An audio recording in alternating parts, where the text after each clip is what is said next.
I don't expect most people to have heard the word misandry. Your spell checker won't recognise it.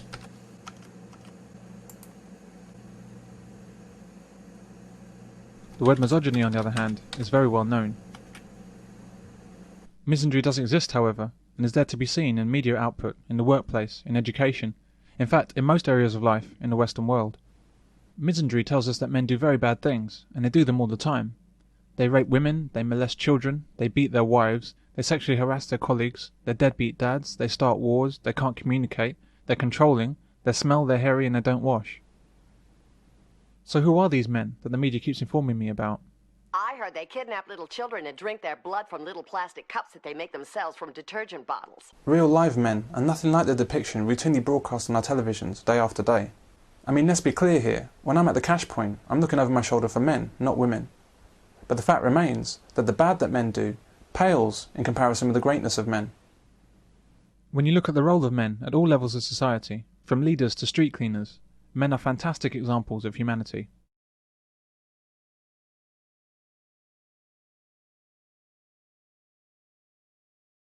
In my opinion, misandry exists as a direct product of feminism. The hatred of men serves a purpose for government, charities, and large-scale businesses. The endless prevalence of anti-male propaganda serves a dual purpose. It's done primarily to turn women against men. But it's also about turning men against themselves and getting men to think the worst of themselves. It's about creating guilt. Feminism is responsible for poisoning our view of men to the extent that men have become what can only be described as a disposable sex. The attack on men is carried out at many levels of society and across many different issues. Specifically, men are targeted in the realms of domestic violence, child abuse, fatherlessness, equality, health, and education. The Stephen Lawrence inquiry described institutional racism in the police force. However, no inquiry has ever been undertaken into the institutional misandry throughout our society. If such a study was ever to be undertaken, the extent, the depth, and the ferocity of male hatred in our institutions would become clear. However, most men I've met are unaware of the true extent of misandry, the extent of hatred against men in Western society. It's enormous, and it's perpetrated against men from the time of their birth right up to death, which comes from men far earlier than it should. Misandry is such a normal and ordinary part of life that it's very difficult to actually know it's happening, until you try asking yourself a few questions. Why do 80 men kill themselves every week? Why are over 90% of the homeless men? Why do men die 6 years earlier than women?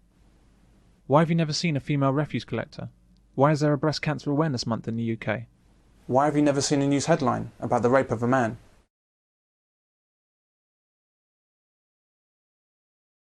Could men become illegal? Misandry is way too big to appreciate until we take a step back. The first thing to understand is that in our society, men don't actually exist.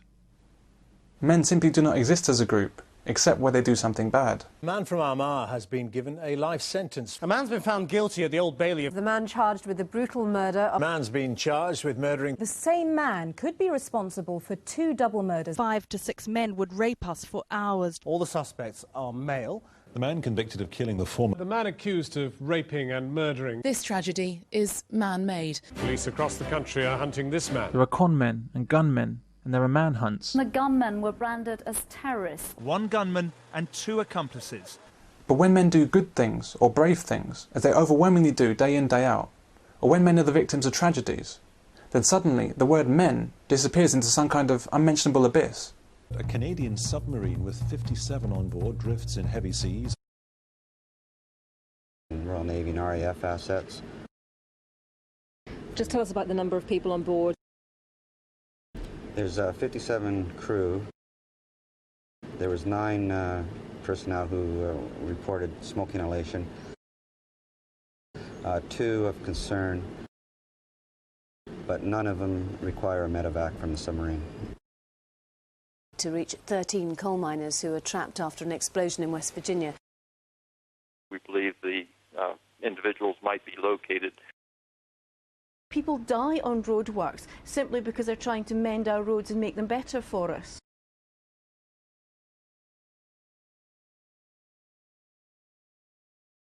people were desperate to feed themselves and their families. The workforce were ruthlessly exploited. 112 of them died. The lives of future passengers depend on the steady hands of these craftspeople and engineers. 2 firefighters have died after a blaze in East London. The pair were on the top floor of the building.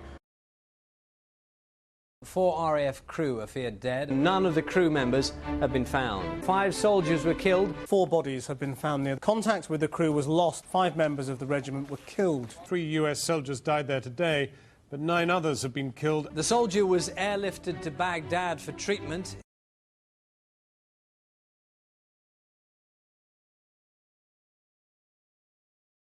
When Iraqi fighting men are killed, they're insurgents. They say they've killed hundreds of the insurgents in fighting like this. When they kidnap a woman, they're men. Mrs. Hassan was kidnapped by armed men who stopped her car. The deaths of men are deliberately suppressed behind their job titles and gender-neutral labels. Men are reduced from human beings to human doings.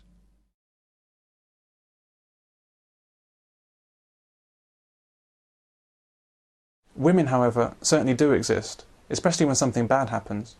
Indeed, tragedies are somehow more tragic when women are affected. 3 students and a female officer among the dead. Many of those who died were passers-by, including 7 women. Hundreds of thousands, mostly women and children, are living in camps with little food and clean water. Hospital officials said women and children are among the dead. BBC has evidence of police attacking women and children. An entire trench was filled with women and children. Mostly women and children. At the roadside we saw women and children. They're being forced to flee. While the women are forced to flee, the men are forced to die.